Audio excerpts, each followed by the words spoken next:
Hey YouTube, what's up? I'm back and I wanted to talk to y'all about Samsung Pay, specifically on the new Gear S3 smartwatch. This bad boy right here. Boom, pow, all up in your face.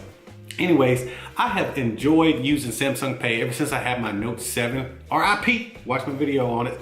But yeah, Samsung Pay is awesome, man. It's super fast. To me, it's been a lot faster than using this. And I'm talking about Samsung Pay in general, whether it be on a phone or a smartwatch.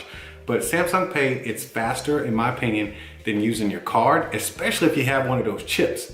If you got a chip in your card, I don't know, it takes a while to read that chip and, you know, it sometimes gets all messed up. But if you can just tap your phone on that deal and then, you know, just go through you got to still punch in your codes and stuff. So it's the same process. It just seems like it takes a little less time to do it. But let me tell you, on this watch, oh man, you just put your watch up there, dink, and then you go through your little pin code process and it just works flawlessly almost every time. I don't think there's been one single time I've ever tried to use this on the watch and it didn't work, even as a standalone device. Once again, I have the LTE version, so that might have a little something to do with it. I've never tried it on the non-LTE version.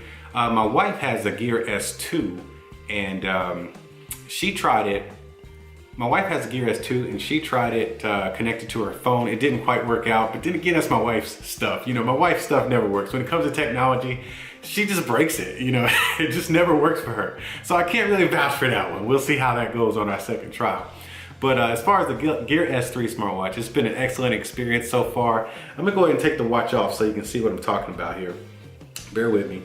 All right, as we get a closer look at the watch, once you're at your terminal and you're ready to pay, you just tap the top button and hold it, and that brings up Samsung Pay. You cannot change the dedication to that button. It's always going to be there. And then you just hit that pay button right there, and it goes into the cycle. You got about 30 seconds to go ahead and hold your watch up to the terminal, and then it just takes it, bing, and you're done. All right, now I will say this, Samsung Pay on the smartwatches does not support loyalty cards. I go to Kroger a lot, and I cannot use my Kroger card there, so I still have to pull out my keys or my wallet. That's not really a big deal. And it does not support the Samsung gift cards. I don't think it supports gift cards at all because I got some Barnes & Noble and some Starbucks and some other stuff on there that will not show up on the watch. You can't even load them.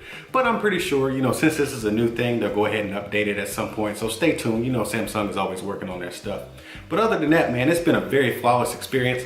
I've loved it on this watch. I know I still need to do a full review on this watch, but honestly, at this point with the LTE version, I feel like I can confidently leave the house without my wallet or my phone and still be connected. I've got money. I've got connectivity. I can still send text and I can still make phone calls. I can even shoot out an email if I want to on this thing. And yeah, don't need a phone or a wallet at this point, except for my ID. Check it out. I ain't never claimed to be an expert in this kind of stuff. I'm just doing reviews and I'll see y'all on the next one.